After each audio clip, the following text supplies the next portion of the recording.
साल 1900 के आसपास की बात है। उत्तर प्रदेश के फिरोजाबाद डिस्ट्रिक्ट में अकबरपुर गांव में एक रिच ब्राह्मण फैमिली में एक बच्चे का जन्म हुआ। माता पिता ने नाम रखा लक्ष्मण नारायण शर्मा। जैसा कि उस दौर में होता था कि कम उम्र में ही लड़के लड़कियों की शादी करवा दी जाती थी, तो लक्ष्मण नारायण शर्मा के साथ भी वैसा ही हुआ। 11 साल की उम्र में माता पिता ने लक्ष्मण नारायण शर्मा की शादी करवा दी, पर उनका मन घर गृहस्थी में नहीं लगता था। उनका मन लगता था अपने हनुमान में। बजरंग बली के भक्त लक्ष्मण नारायण शर्मा ने शादी के बाद ही अपना घर छोड़ दिया और साधु बनने के लिए घर से बाहर चले गए। बताया जाता है कि 17 साल की उम्र में उन्हें आध्यात्मिक ज्ञान मिल चुका था, लेकिन अपने पिता के रिक्वेस्ट पर वो एक बार फिर घर लौट आए और गृहस्थ जीवन बिताने लगे। इस दौरान उनके 2 बेटे और एक बेटी भी हुई। पर हनुमान में जिसका मन लगा हो वो कितने दिनों तक भला घर गृहस्थी में जीवन बिता सकता था। अपने हनुमान और मानवता की सेवा के लिए लक्ष्मण नारायण शर्मा ने 1958 में फिर से घर छोड़ दिया। तब तक लक्ष्मण नारायण शर्मा को लोग बाबा लक्ष्मण दास के नाम से जानने लगे थे। इसके बाद सामने आती है बाबा लक्ष्मण दास की नीम करोली बाबा बनने की कहानी। इस बारे में नीम करोली बाबा के शिष्य रिचर्ड एल्पर्ट, जिन्हें बाबा ने रामदास नाम दिया था, एक कहानी सुनाई। रामदास के अनुसार बाबा लक्ष्मण दास एक बार एक ट्रेन में सवार होकर कहीं जा रहे थे, पर उनके पास टिकट नहीं था। इस पर टिकट के टीटी ने उन्हें उतार दिया। उस वक्त ट्रेन उत्तर प्रदेश के फारुखाबाद डिस्ट्रिक्ट में नीम करोली गांव के पास थी। बाबा को जबरन उतारने के बाद जैसे ट्रेन ने चलने से ही मना कर दिया। ड्राइवर की लाख कोशिशों के बावजूद ट्रेन आगे ही नहीं बढ़ रही थी। इसके बाद पूरी ट्रेन की जांच पड़ताल हुई, पर फिर भी कोई गड़बड़ी नहीं मिली। इसके बावजूद ट्रेन थी कि आगे बढ़ने का नाम ही नहीं ले रही थी। तमाम कोशिशें फेल हो चुकी थीं। बिना किसी गड़बड़ के ट्रेन चल ही नहीं रही थी।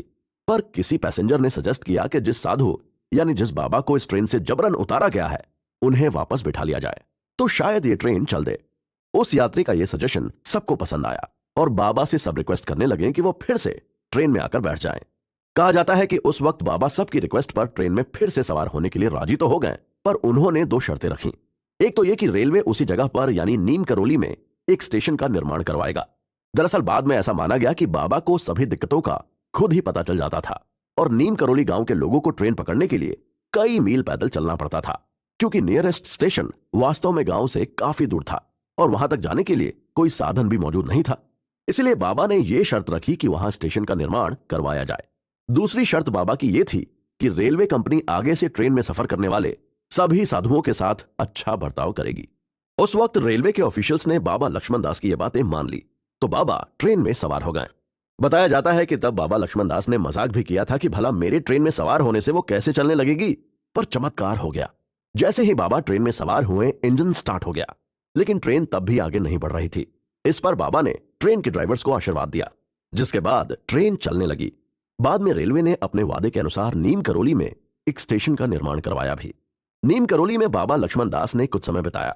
वहां वो लोगों के दुख और दर्द को दूर करके अपनी तपस्या और साधना में लगे रहते थे।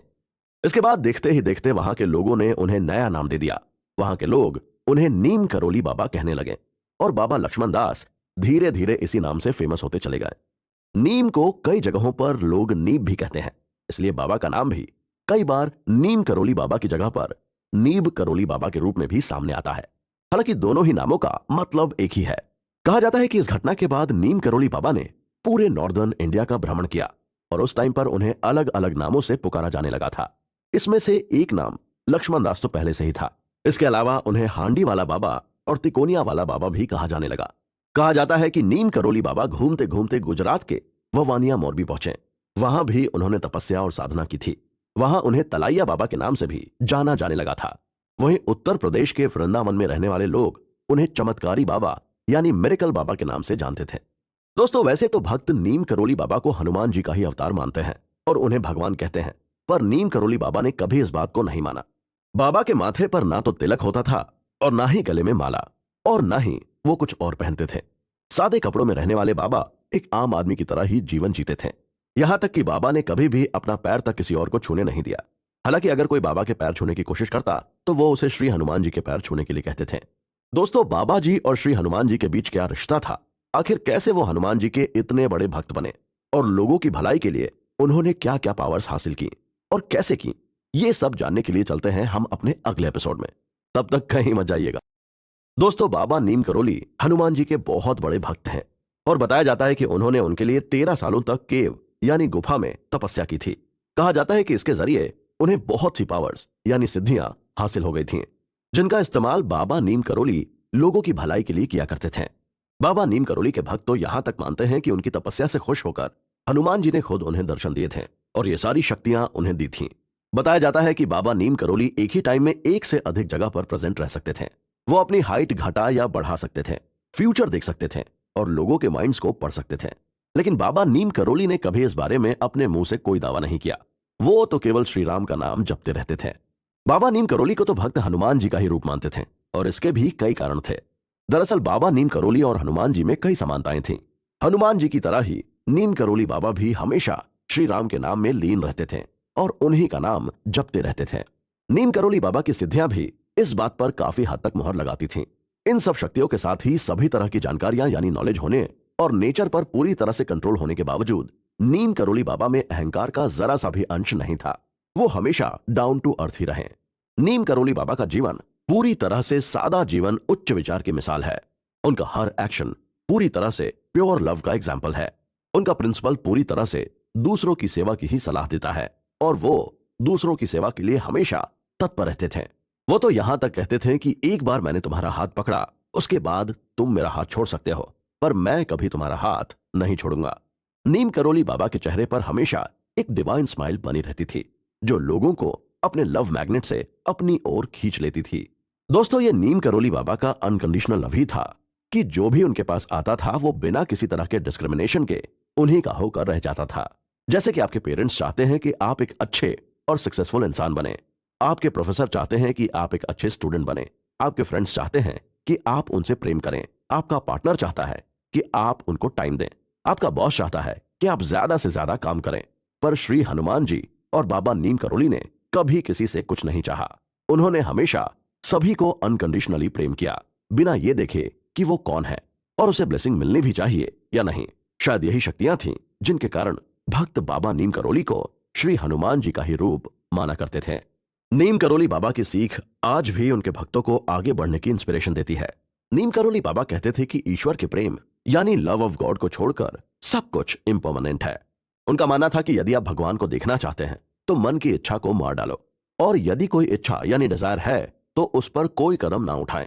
एग्जाम्पल के तौर पर मान लीजिए कि आपकी चाय पीने की इच्छा है, तो ऐसा बिल्कुल ना करें कि चाय नहीं पिएं और आपकी ये डिजायर अपने आप ही दूर हो जाएगी। बल्कि बाबा ये कहते थे कि इंसान अक्सर किसी और काम के लिए जाता है और उसे मिलता कुछ और ही है। इसके अलावा नीम करोली बाबा की सीख है कि कंप्लीट ट्रूथ ही जरूरी है। आप जो भी कुछ कहते हैं उसी के अनुसार आपको लाइफ बितानी चाहिए। बाबा कहते हैं कि हर किसी से प्यार करो, हर किसी की सेवा करो, भगवान को याद करो और हमेशा सच बोलो। नीम करोली बाबा की सीखों में एक इंपॉर्टेंट सीख यह है कि कोई भी गुरु हो सकता है, कोई भी, चाहे एक पागल हो या एक आम आदमी। आप एक बार उसे गुरु मान लेते हैं तो वो लॉर्ड ऑफ लॉर्ड्स हो जाता है। यही नहीं, नीम करोली बाबा सर्वधर्म समभाव को मानने वाले थे। वो कहते थे कि सभी रिलीजन्स एक जैसे ही हैं, सभी भगवान एक जैसे ही हैं और सारे हमें एक तरफ ही ले जाने की कोशिश कर रहे हैं और भगवान हर जगह पर है। नीम करोली बाबा किसी एक घर को अपना नहीं मानते थे। शायद इसीलिए उन्होंने अपना घर भी छोड़ दिया था।